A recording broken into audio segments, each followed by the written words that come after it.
ज्येष्ठ माह के कृष्ण पक्ष की अमावस्या तिथि को वट सावित्री का व्रत रखा जाता है।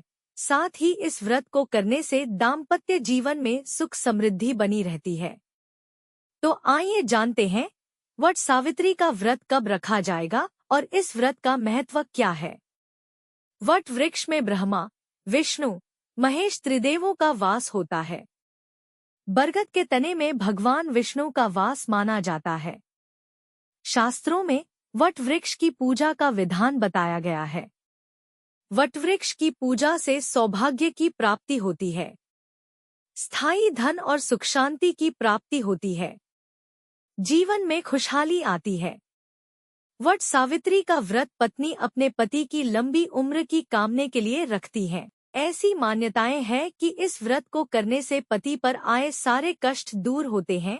वट सावित्री की पौराणिक कथा के अनुसार इस व्रत के प्रभाव से देवी सावित्री के पतिधर्म को देखकर मृत्यु के देवता यमराज ने उनके पति सत्यवान को जीवन दान दिया था।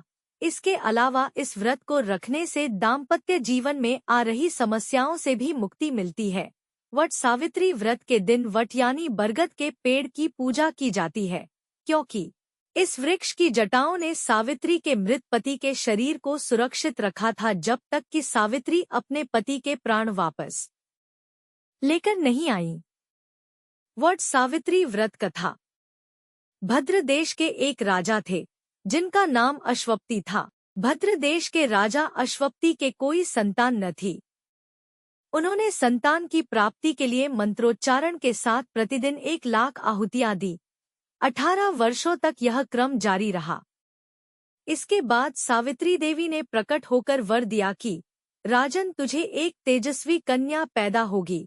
सावित्री देवी की कृपा से जन्म लेने के कारण से कन्या का नाम सावित्री रखा गया। कन्या बड़ी होकर बेहद रूपवान हुई। योग्य वर न मिलने की वजह से सावित्री के पिता दुखी थे। उन्होंने कन्या को स्वयं वर तलाशने भेजा। सावित्री तपोवन में भटकने लगी। वहां साल्व देश के राजा द्युमत्सेन रहते थे।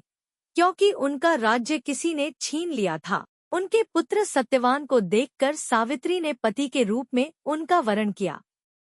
ऋषिराज नारद को जब यह बात पता चली तो वह राजा अश्वपति के पास पहुंचे और कहा कि हे राजन, यह क्या कर रहे हैं आप? सत्यवान गुणवान है, धर्मात्मा है और बलवान भी है, पर उसकी आयु बहुत छोटी है। वह अल्पायु है। 1 वर्ष के बाद ही उसकी मृत्यु हो जाएगी। ऋषिराज नारद की बात सुनकर राजा अश्वपति घोर चिंता में डूब गए। सावित्री ने उनसे कारण पूछा तो राजा ने कहा, पुत्री, तुमने जिस राजकुमार को अपने वर के रूप में चुना है वह अल्पायु है। तुम्हें किसी और को अपना जीवन साथी बनाना चाहिए। इस पर सावित्री ने कहा कि पिताजी, आर्य कन्याएं अपने पति का एक बार ही वरण करती हैं, राजा एक बार ही आज्ञा देता है और पंडित एक बार ही प्रतिज्ञा करते हैं और कन्यादान भी एक ही बार किया जाता है।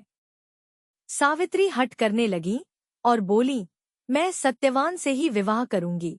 राजा अश्वपति ने सावित्री का विवाह सत्यवान से कर दिया। सावित्री अपने ससुराल पहुंचते ही सास-ससुर की सेवा करने लगी। समय बीतता चला गया। नारद मुनि ने सावित्री को पहले ही सत्यवान की मृत्यु के दिन के बारे में बता दिया था। वह दिन जैसे जैसे करीब आने लगा, सावित्री अधीर होने लगी। उन्होंने 3 दिन पहले से ही उपवास शुरू कर दिया। नारद मुनि द्वारा कथित निश्चित तिथि पर पितरों का पूजन किया। हर दिन की तरह सत्यवान उस दिन भी लकड़ी काटने जंगल चले गए। साथ में सावित्री भी गई। जंगल में पहुंचकर सत्यवान लकड़ी काटने के लिए एक पेड़ पर चढ़ गए। तभी उसके सिर में तेज दर्द होने लगा। दर्द से व्याकुल सत्यवान पेड़ से नीचे उतर गए। सावित्री अपना भविष्य समझ गई। सत्यवान के सिर को गोद में रखकर सावित्री सत्यवान का सिर सहलाने लगी। तभी वहां यमराज आते दिखे।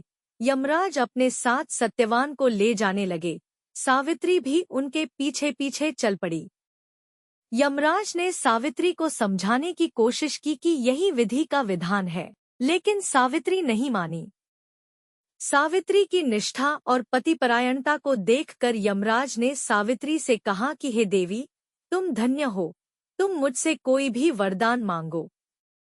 सावित्री ने कहा कि मेरे सास-ससुर वनवासी और अंधे हैं, उन्हें आप दिव्य ज्योति प्रदान करें। यमराज ने कहा ऐसा ही होगा, जाओ अब लौट जाओ। लेकिन सावित्री अपने पति सत्यवान के पीछे पीछे चलती रहीं। यमराज ने कहा देवी तुम वापस जाओ। सावित्री ने कहा भगवान मुझे अपने पतिदेव के पीछे पीछे चलने में कोई परेशानी नहीं है, पति के पीछे चलना मेरा कर्तव्य है। यह सुनकर उन्होंने फिर से उसे एक और वर मांगने के लिए कहा। सावित्री बोली, हमारे ससुर का राज्य छिन गया है, उसे वापस दिला दे। यमराज ने सावित्री को यह वरदान भी दे दिया और कहा अब तुम लौट जाओ, लेकिन सावित्री पीछे पीछे चलती रही। यमराज ने सावित्री को तीसरा वरदान मांगने को कहा। इस पर सावित्री ने 100 संतानों और सौभाग्य का वरदान मांगा। यमराज ने इसका वरदान भी सावित्री को दे दिया। सावित्री ने यमराज से कहा कि प्रभु मैं एक पतिव्रता पत्नी हूँ और आपने मुझे पुत्रवती होने का आशीर्वाद दिया है। यह सुनकर यमराज को सत्यवान के प्राण छोड़ने पड़े। यमराज अंतर्ध्यान हो गए और सावित्री उसी वट वृक्ष के पास आ गई जहाँ उसके पति का मृत शरीर पड़ा था। सत्यवान जीवंत हो गया और दोनों खुशी खुशी अपने राज्य की ओर चल पड़े। दोनों जब घर पहुँचे तो देखा कि माता पिता को दिव्य ज्योति प्राप्त हो गई है। इस प्रकार सावित्री सत्यवान चिरकाल तक राज्य सुख भोगते रहे।